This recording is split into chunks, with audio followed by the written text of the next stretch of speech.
আজ বানিয়ে নিলাম দারুণ স্বাদের একটা চিকেনের রেসিপি। এখানে 500 গ্রাম চিকেন নিয়েছি।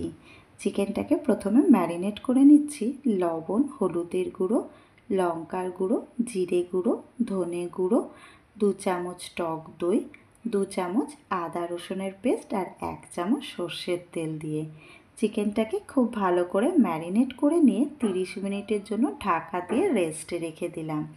এই সময় কড়াইতে দিয়ে দিলাম 1 কাপ জল। জলের মধ্যে দিয়ে দিলাম পেঁয়াজ কুচি, ক্যাপসিকাম কুচি, কাঁচা লঙ্কা, আমন্ড বাদাম আর গোটা গরম মশলা। মিডিয়াম ফ্লেমে এগুলোকে 5 মিনিট ভালো করে সিদ্ধ করে নিয়েছি। 5 মিনিট বাদে এগুলোকে তুলে নিচ্ছি একটা বাটিতে। প্রথমে এটাকে একটু হালকা ঠান্ডা করে নেব, তারপরে এটার একটা স্মুথ পেস্ট তৈরি করে নিচ্ছি। মিক্সিং বোলের মধ্যে সব ঢেলে দিলাম, দিয়ে এটা পেস্ট তৈরি করে নিলাম। কড়াইতে দিয়ে দিলাম সর্ষের তেল। তেল খুব ভালো করে গরম করে নিয়ে তার মধ্যে পেঁয়াজ কুচি অ্যাড করলাম।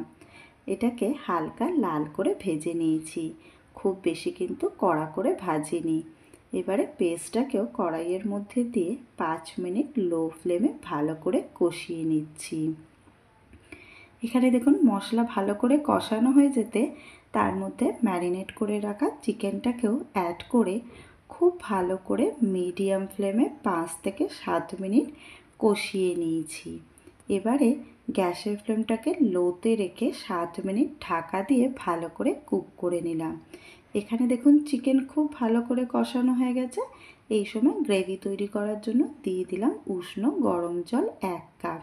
খুব ভালো করে নাড়াচাড়া করে নিয়ে ঢাকা দিয়ে 10 মিনিট লো ফ্লেমে কুক করে নিয়েছি। চিকেনটা দেখুন ওপর থেকে একদম তেল ভেসে উঠেছে আর সুন্দর কিন্তু সিদ্ধও হয়ে গেছে। ব্যাস, ওপর থেকে দিয়ে দিলাম কাঁচা লঙ্কা কুচি আর 1 চামচ চিকেন মশলা। খুব ভালো করে মিশিয়ে নিলাম, দিয়ে গ্যাসের ফ্লেমটাকে আমি বন্ধ করে দেবো 2 মিনিট বাদে। ব্যাস, এবার এটাকে প্লেটে সার্ভ করে নিলাম।